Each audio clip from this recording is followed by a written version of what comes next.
अल्पवयीन मुलीस मारहाण करून विनयभंग करणाऱ्या आरोपीस 3 वर्षाचा कारावास।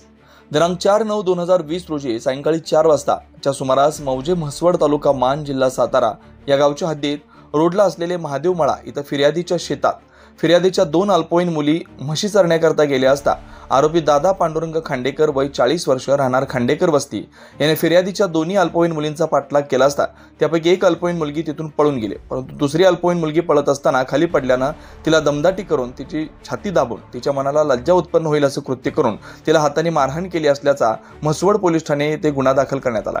सदर गुन्ह्यात सहाय्यक पोलीस निरीक्षक गणेश वाघमोडे, सहाय्यक पोलीस निरीक्षक बाजीराव ढेकळे यांनी तपास केला, तसेच वैद्यकीय पुरावे जमा केले व कसून तपास करून आरोपी विरुद्ध माननीय जिल्हा सत्र न्यायालय वडूज येथे दोषारोपपत्र दाखल केलं।